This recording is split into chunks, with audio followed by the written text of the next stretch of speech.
Hey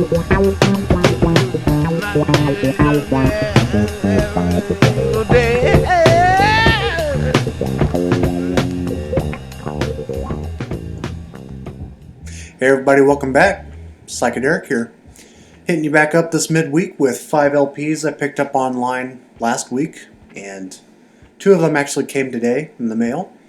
And one of them I'm just kind of a little pissed about, but we'll get into that. You guys probably already saw that on Instagram, me talking about it, but 4 reissues and 1 original, which I'll be sharing here. So let's dive in.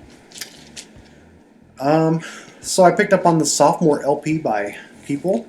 This is Both Sides of People on Capitol. Got this on an eBay deal last week. And this is kind of, this is one I've been trying to track down for a long time, but I always see it like nowadays, like in the $40 to $50 and up range, which in my opinion doesn't really belong up there, but so yeah, their sophomore LP, it's arguably their strongest Psych effort for most fans, including me. I don't know, I think what's his name left? Larry Norman. He was kind of like the guy that joined this group and then just left after the first album due to, like, you know, most of the members getting turned on to Scientology, which is kind of messed up, but anyways, this is kind of a mixed bag, not just 2 sides of People, but more like 3 or 4 sides of them, because even the first 2 tracks alone, first 3 tracks, kind of go from like country rock, you know, kind of Sweetheart of the Rodeo inspired, to like a Hollies inspired track, and then they kind of go in this like kind of psychedelic soul vein on the first side, and then by side 2 they get a little more trippy and kind of gets more progressive and you know, some jazz elements, but also some, you know, kind of trippy psych elements throughout. Some nice fuzz in spots, you know. So yeah, I've been trying to track this down for a long time, and I'd say $15-20 you want to spend on this at the most, especially in this shape. And I was actually pretty surprised how clean this was, considering, you know, there's no punch hole or no punch out on this one. There's no free in the corner, which all copies I've seen always have that free stamp in there. And this record is really played really clean compared to what most copies on Capitol play. You know, a lot of copies on Capitol seem to have a lot of crackle, I've noticed over the years. So yeah, if I had to name some tracks, I think everybody can agree She's a Dancer is the big highlight off here, but you know, Pirate Bill is kind of corny for what it is, but I dig it. Lucky John, and I do kind of dig that country track, Hasty Heart. Really out of place, most would say, but I kind of enjoy it. I do like bands that kind of dive into like different styles, you know, kind of reminiscent of like Stained Glass at the time on Capitol was doing stuff like that, and you know, various bands. Mother Tucker's Yellow Duck, for example, as well. So yeah, if you see it cheap, pick it up. Recommended. Pretty much all these vinyl finds are like bands from all over the world. You know, we got Germany, we got New Zealand, Chile, and the U.S. So kind of all over the map, which I've been really trying to get into lately, as you guys know, trying to cover all different areas of Psych. And so this is an album, again, another long time want, but this is one I've just kind of really started to dive deeper into than previous efforts. And this is the last one by Can I really wanted, and of their studio efforts anyway, but this is Future Days. It came out in '73 originally, and this is the Spoon reissue, which came out about 10 years ago, I think, 2013. And I know they reissued this recently on gold vinyl, but I like the black vinyl version. And I'm fine having these Spoon reissues because they are very dedicated in remastering and, you know, giving you nice liner notes and photographs. Very devoted pieces of work here. So yeah, with Future Days, it was the last one to feature Damo Suzuki on vocals, and he later went on to be like a Jehovah's Witness, which is also messed up. But yeah, this is. I mean, every Can record is very distinctful in their own way. You know, they kind of create these own worlds that you just kind of absorb naturally, and over time they just kind of you really get soaked into the landscape that they're trying to develop. And with this one, you know, compared to previous efforts, it's much more like textural, and this one, like I said online, kind of feels like you're kind of walking through these different paths of like green and blue rainforests, and soon to find yourself like, you know, kind of being cleansed by the sunshine after walking through all the rainforests. I mean, it gives you that kind of vibe due to like all the misty rhythmic patterns that they use, you know, due to Liebezeit on drums, and every member has like this kind of robotic, all these robotic kind of movements and style as they play, but yet at the end of the day they're human, you know, but they're just natural sound exploration dudes, you know. They just try to go in places that really suit them well, and the results always end up like being really fascinating. So Future Days, this one ranks up there just as high, if not higher, than Tagomago for me. I think my personal favorite will always be Monster Movie, but this is a close tie, man. This is good stuff. So yeah, if I had a highlight, I would say the sidelong track on side 2 is probably my favorite, Bel Air. It's kind of spliced up in between like 2 or 3 segments, it feels like, but the whole thing is just a mesmerizing experience front to back. So Can is just top-notch class. I mean, it's just class krautrock. Okay, and then on to this next one here. This is kind of one of those cases where I've known about the album probably since like the mid 2010s, and I've always seen this cover online, and I've always listened sparsely on YouTube of clips of this record, and I guess it just never hit me overall. The impression was not that great, but I always said to myself, if I see it cheap, I'll take a dive and take a chance on it. And I finally did.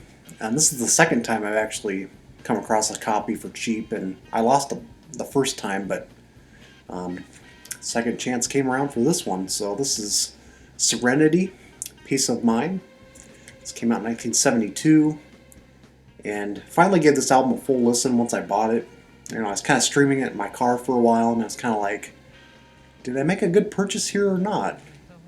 And the reason I say that is because, you know, I knew a couple individual tracks from here that really stood out to me, but I didn't realize how much of the harmonica was being emitted here. It just, I don't know, there's something about the harmonica to me that gets kind of annoying after a while, and they do tend to use it, you know, at least through half the record. Stylistically, yeah, it's a die-cut cover. And this is Light in the Attic. Well, I think Light in the Attic distributed this, but this is like a South Korean pressing. So it's basically a trio of guys backed up by other members, and stylistically it's kind of in the folk rock realm with kind of like a bluesy edge to it. You know, bluesy given with the harmonica, and they use some blues chords here and there. But it's not overtly bluesy, and it's not overtly psychedelic either. It's kind of pretty laid back, very bohemian in sound, like I described, and it's got a very free-spirited sort of theme going on. But there's something about that harmonica that just really feels almost out of place for me. But there are a couple highlights, thankfully. Sea Time Rain was one of the big highlights for me. Really stood out to me as this record, and Shell, which also features some nice vocal harmonies doing their best on here. And I think it is a pretty strong record, though. I mean, for the right listener, it's going to be a great record. Very strong lyrics, and you know, that's about all I can give this for now. I have to give this maybe a few more spins. I really only listened to it maybe 3 or 4 times in full, including the streaming. So we'll see if this grows on me, but there's no promises. I probably end up keeping this, but just depends on how much I, kind of indulge in the experience and listen to it. So here's a little hype here for Obi Strip.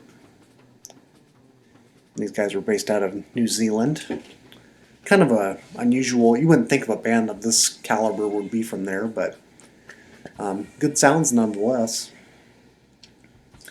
Okay, and then this next one, this is one I've been listening to online quite a bit, and I forgot to show the label for Serenity. It's like a reproduction of the original label, Down Under. I think there was only a few records on that label, but this one, however, I've been listening to online a lot more as well. It's, again, another record, just like Serenity. I only listened to maybe a few tracks over the years and never really catched on until now.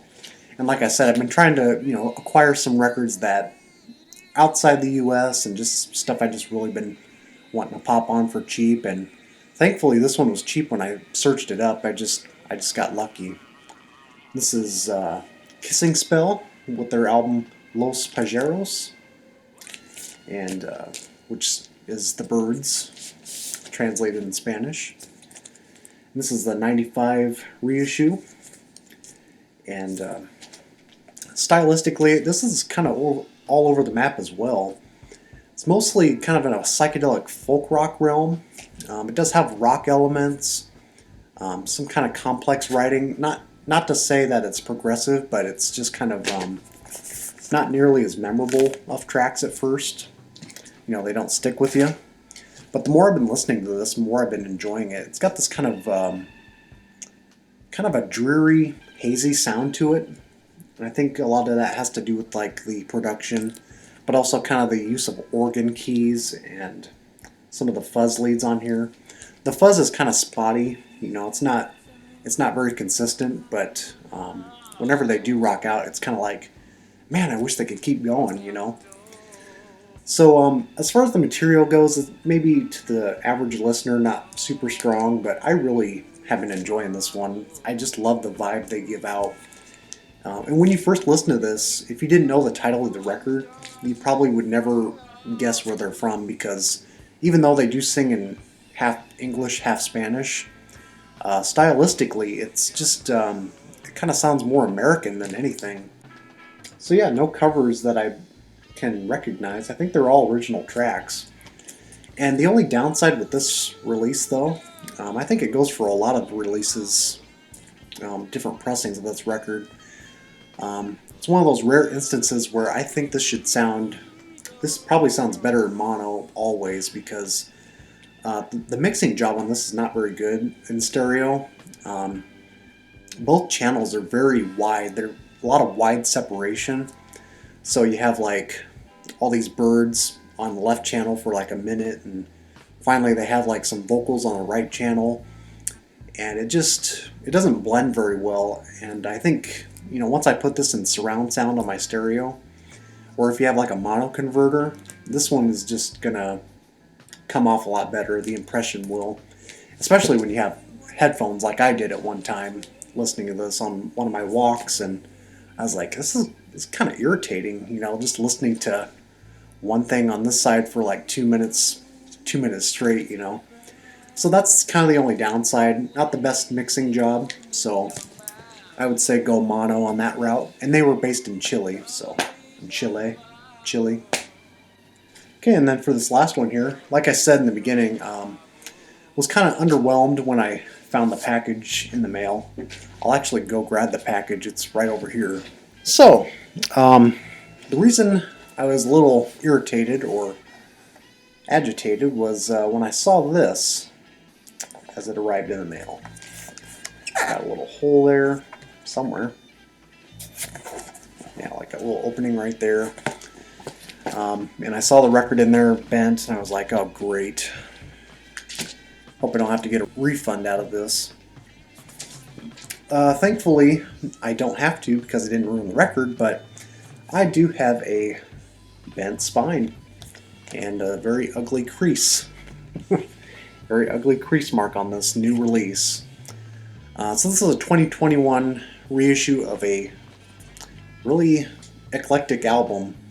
This is like a tax scam release originally. This is, I always get the title mixed up, Dreams of the Deep by Freegate. This came out in '77 originally.